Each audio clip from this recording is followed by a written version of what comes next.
సమాజం విచ్ఛిన్నమైపోతుంది. ఎప్పుడైనా ఏదైనా ఒక వార్తను ఎవరికైనా చెప్పాలనుకుంటే చాలా జాగ్రత్త సుమా. అది వాస్తవమా కాదా 1-2 సార్లు పరిశీలన చేసిన తర్వాత మాత్రమే ఉన్నదున్నట్టుగా ట్రాన్స్ఫర్ చేయాలి. కానీ పోపులు తాలింపులు యాడ్ చేసేవా కుటుంబాలు నాశనం అయిపోవట్లేదా? ఇబ్బందులు పట్టలేదా? చాలామంది, ఎంతమంది భార్యాభర్తలు చక్కగా ఉంటే వారి మధ్య చిచ్చులు పెడతారండి అనవసరంగా. అన్నదమ్ములు చక్కగా ఉంటే వారి మధ్య చిచ్చులు పెట్టేవాళ్ళు, తోడి కోడలు చక్కగా ఉంటే చిచ్చులు పెట్టేవాళ్ళు వారి మధ్య, అక్క చెల్లెండ్రులు మంచిగా ఉంటే చిచ్చులు పెట్టేవారు. ఇద్దరు విశ్వాసులు ఒక ప్రక్కన ఇల్లు కట్టుకుని ఉంటే వారిద్దరి మధ్య గొడవలు రేపేవాళ్ళు. ఆమె నేను ఎలా అంది, ఆమె నేను ఎలా అంది అని చెప్పి వాళ్ళ మీద వీళ్ళ మీద భయంకరమైన పరిస్థితులు నెలకొల్పి ఒకనో పాయింట్కి వచ్చేసరికి ఇద్దరు కూడా దేవుని మందిరం మానేస్తున్నారు.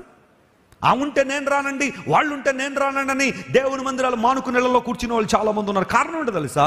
కక్షలో, ప్రతి కరేక్షలో, ప్రేమ లేని చోట ఉండే పనులు ఇవన్నీ కూడా.